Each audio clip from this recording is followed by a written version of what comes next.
Hi friends, ഞാൻ അമ്പിളി. അറിയാമെന്ന് വിചാരിക്കുന്നു. അറിയാത്തവർക്ക് വേണ്ടി എൻ്റെ പേരൊന്ന് പറഞ്ഞതേ ഉള്ളൂ കേട്ടോ. ചുമ്മാ അണ്ണു ആണെങ്കിലേ എന്ന് ഹാർബറിൽ പോയി കുറേ കൊഞ്ച് കൊണ്ടുവന്ന് കുറച്ചെടുത്ത് കൊഞ്ച് കറി വെച്ചു.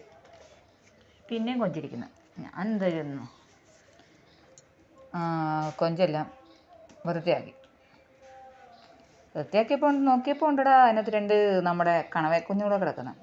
എന്നാൽ അതും എടുക്കാമെന്ന് വിചാരിച്ച് അതും എടുത്തു കഴുകി വൃത്തിയാക്കി അങ്ങോട്ട് കൊണ്ടുവന്ന് വെച്ച്. എന്നിട്ട് ആദ്യം വിചാരിച്ച് ഫ്രൈ ചെയ്യാമെന്ന്, പിന്നെ വിചാരിച്ച് ഫ്രൈക്കകത്ത് ഒരു റിസർച്ച് നടത്തിയാലോ എന്ന് വിചാരിച്ച് ഞാൻ എന്താ ചെയ്തെന്ന്, ആരെങ്കിലും പരീക്ഷിച്ചിട്ടുണ്ടോയെന്ന് അറിയത്തില്ല, ഞാനൊന്ന് ട്രൈ ചെയ്ത് നോക്കിയതാണ്. കൊഞ്ചിനകത്ത് എന്താ നമ്മുടെ മുളക് പൊടി, മഞ്ഞൾപ്പൊടി, പെരുംജീരകം, പച്ചമുളക്, ഇഞ്ചി, വെളുത്തുള്ളി, കറിവേപ്പില, ഇത്ര ഐറ്റം മതി, വേറെ ഒന്നും വേണ്ട. പിന്നെ ഇച്ചിരി തേങ്ങ വേണം കേട്ടോ, അത് തേങ്ങാപ്പാലാക്കാനാണ്, ഒന്നിരിയും വേണ്ട. എന്നിട്ട് നമ്മൾ മഞ്ഞൾപ്പൊടി, മുളക് പൊടി, പെരുംജീരകം, പിന്നെ നമ്മൾ അരച്ച് വെച്ച എന്താ അതിന് പറയുന്നത്, വെളുത്തുള്ളിയും ഇഞ്ചിയും കൂടെ പേസ്റ്റാക്കിയതും, പിന്നെ ഒരു നുള്ളു ഗരം മസാലയും, പിന്നെ കുരുമുളക് പൊടി ചേർക്കണം കേട്ടോ, അത് മറന്നുപോയി പറയാനാണ്. പിന്നെ പാകത്തിന് ഉപ്പും കൂടെ ചേർത്തിട്ട് അങ്ങോട്ട് പുരട്ടി ഒരു അരമണിക്കൂറോളം വെക്കണം കേട്ടോ. എന്ന് വെച്ച് കഴിഞ്ഞാൽ ഇതെല്ലാം ഒന്ന് ടേസ്റ്റ് പിടിക്കാൻ, അതിൻ്റെ എല്ലാം ടേസ്റ്റ് ഒന്ന് പിടിക്കാൻ വേണ്ടി അരമണിക്കൂർ വെക്കണ്ട കേട്ടോ. ശകലം വെള്ളം ഒഴിച്ച് ഇട്ടാൽ ഒത്തിരി ഇതാകരുത്. എന്നിട്ട് നമ്മൾ ചട്ടി അങ്ങോട്ട് ചൂടാക്കിയിട്ട് നമ്മൾ പച്ചമുളകും കറിവേപ്പിലയും അങ്ങോട്ട് മൂപ്പിച്ചെടുത്തു കേട്ടോ. ഒത്തിരി മൂപ്പിക്കണ്ട കേട്ടോ. എന്നിട്ട് അതിനോട്ട് കൊഞ്ചങ്ങോട്ട് പുരട്ടി വെച്ചിരിക്കുന്ന കൊഞ്ചങ്ങോട്ട് എടുക്കുക.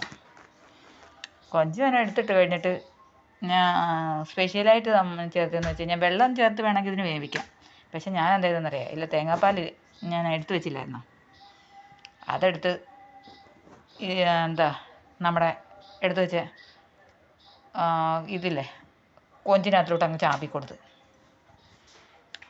എന്നിട്ട് ഒരു കൊഞ്ചല്ലേ വെന്ത് കിട്ടണ്ടേ, അപ്പോൾ ഒരു 10-15 മിനിറ്റ് ഞാൻ അങ്ങോട്ട് അടച്ച് വെച്ചിട്ട്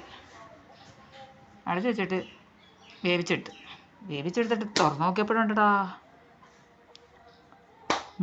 നല്ല വായിൽ വെള്ളം തോന്നും കേട്ടോ കഴിച്ച് കഴിഞ്ഞിട്ട്.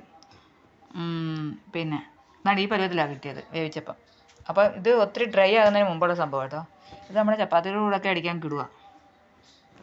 ഞാൻ പക്ഷേ ഉച്ചയ്ക്ക് ചോറിൻ്റെ കൂടാണ് എടുത്തത്, അതുകൊണ്ട് ഞാൻ ഈ പരുവത്തിലങ്ങ് വരട്ടിയെടുത്ത് ചട്ടി താണ്ടേ ഇത്രയാക്കി.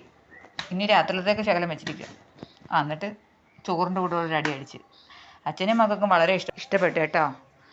നിങ്ങൾക്ക് ഇഷ്ടപ്പെട്ടാൽ ലൈക്ക് ചെയ്യാനും സബ്സ്ക്രൈബ് ചെയ്യാനും ഷെയർ ചെയ്യാനും ഒപ്പം സപ്പോർട്ട് ചെയ്യാനും മറക്കല്ലേ. Thank you.